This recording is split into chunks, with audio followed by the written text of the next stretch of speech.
Réseau de soutien à l'immigration francophone pour une immigration francophone réussie. Bienvenue à cette brève présentation qui va vous donner un aperçu du réseau de soutien à l'immigration francophone pour la région centre-sud-ouest de l'Ontario. Au niveau de la mise en contexte, disons que c'est en mars 2002 qu'il y a eu la création du comité directeur citoyenneté et immigration Canada, communauté francophone en situation minoritaire, par le ministre Denis Coderre qui à l'époque était ministre de citoyenneté et immigration Canada. Ce comité a élaboré un cadre stratégique qui a été lancé en 2003. Et toujours en 2003, il y a eu également la mise en place du sous-comité directeur région Ontario, ça c'est donc au niveau provincial, pour assurer une coordination efficace du dossier à l'échelle provinciale. En 2006, il y a eu le lancement du plan stratégique pour favoriser l'immigration au sein des communautés francophones en situation minoritaire. Durant la même année, c'est-à-dire donc en 2006, il y a eu un appel d'offres pour la mise en place de 3 réseaux sur l'immigration francophone en Ontario. Le centre de santé communautaire Hamilton-Niagara a, en partenariat avec certains de ses partenaires, donc, notamment le centre francophone de Toronto et Lac-Follon-Sarnia, le centre a répondu à cet appel d'offres-là et a obtenu donc, le projet de création du réseau et la mise en place de ce réseau à travers tout le centre sud-ouest de l'Ontario. Le mandat du réseau se résume à ceci. En fait, c'est de permettre aux communautés francophones en situation minoritaire de toute la région centre-sud-ouest de bénéficier d'une coordination pour tout ce qui est recommandations, planification et mise en œuvre notamment d'initiatives et de projets dans le dossier de l'immigration francophone. Le réseau de soutien à l'immigration francophone a principalement 4 axes d'intervention stratégique. Le premier axe est notamment d'accroître le nombre d'immigrants d'expression française de manière à accroître le poids démographique des communautés francophones en situation minoritaire. Le deuxième est d'améliorer la capacité d'accueil des communautés francophones et de renforcer également les structures d'accueil et d'établissement pour les nouveaux arrivants d'expression française. Le troisième axe est d'assurer l'intégration économique des immigrants francophones au sein non seulement de la société canadienne, mais également des communautés francophones en situation minoritaire.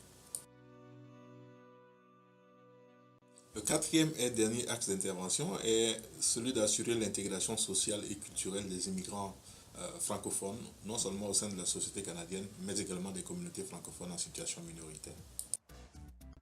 Parlons à présent de la gouvernance du réseau et qui pour nous revient un peu à situer le réseau du centre-sud-ouest dans tout le dossier de l'immigration francophone, aussi bien au national qu'au provincial.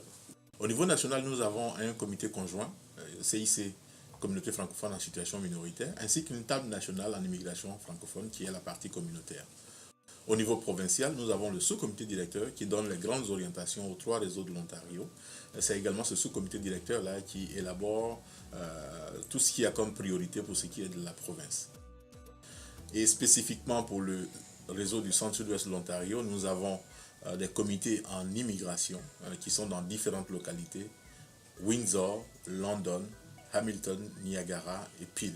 Et depuis l'année dernière, nous avons 3 groupes de travail, un en recrutement international, un autre en service aux réfugiés et un troisième qui s'occupe de tout ce qui est service pré-départ. Parlons à présent de l'équipe du réseau qui est composée d'un directeur, c'est Alain Dobi, d'une agente de communication, adjointe administrative chargée de communication, Nabila Sissaoui, de 2 agents de projet, Emilienne Mondo, qui s'occupe de la région Toronto, Hamilton, Niagara, et de Christelle Desforges, qui s'occupe notamment de la région de Windsor et de London. Le réseau du centre-sud-ouest de l'Ontario couvre les régions suivantes, celles de Barrie, de Toronto, de Hamilton, de London, de Windsor et de Niagara.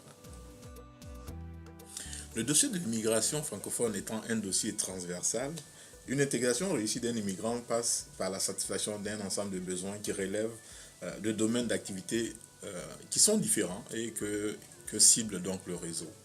Ces domaines sont notamment celui de l'employabilité et développement économique, celui de la santé, de l'éducation, des services sociaux et communautaires, des services juridiques et de l'immigration, mais également de l'intégration socio-culturelle. Après le secteur d'activité, parlons à présent plus spécifiquement des activités du réseau en tant que tel. La première activité est effectuer notamment des recherches sur les besoins des communautés immigrantes francophones ainsi que les besoins des organismes qui les desservent. Deuxième série d'activités, ce sont les forums et autres rencontres de concertation que le réseau organise, aussi bien au niveau local que régional.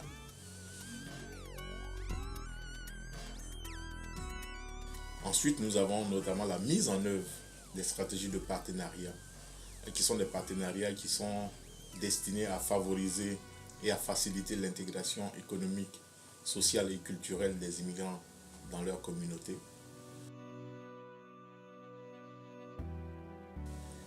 Le réseau organise également des rencontres de sensibilisation en direction des employeurs pour les engager dans les efforts de recrutement. Ces efforts s'adressent également aux différents acteurs économiques. Et le tout, comme je le disais, c'est de faciliter l'intégration économique des immigrants dans leur communauté d'accueil. Dernier groupe d'activités, ce sont notamment l'ensemble de nos efforts qui visent à favoriser la génération d'activités, d'idées et de pistes de projets. L'élaboration du partenariat stratégique est l'un des volets d'intervention du réseau. Le réseau a donc différentes catégories de partenaires. Ce sont notamment les institutions du secteur gouvernemental, les municipalités, les communautés religieuses, ceux du secteur de la santé, de l'éducation, etc. Ce sont également et surtout les organismes fournisseurs de services aux immigrants francophones, soit directement ou indirectement. On parle du secteur de l'enfance et de la jeunesse, du secteur des femmes, du secteur des personnes âgées, ainsi de suite. Et le troisième groupe de partenaires, ce sont les individualités. Ce sont surtout ce qu'on appelle les leaders d'opinion. Et ça peut être également les bénéficiaires de services. Ça peut être également notamment les leaders politiques et les membres de la communauté. Au cœur du mouvement de concertation ontarien pour une immigration francophone réussie, tel est le slogan du réseau de soutien à l'immigration francophone pour la région du centre-sud-ouest de l'Ontario. Nous espérons qu'à travers cette brève présentation, vous êtes familiarisés avec les axes d'intervention du réseau, nos activités, ainsi que les différents secteurs dans lesquels nous intervenons. Nous espérons également que ceci va vous permettre de comprendre notamment la relation qui existe entre le réseau et l'ensemble des fournisseurs de services aux immigrants francophones qui décident de s'établir dans la région du centre-sud-ouest de l'Ontario. Merci pour votre écoute et au plaisir.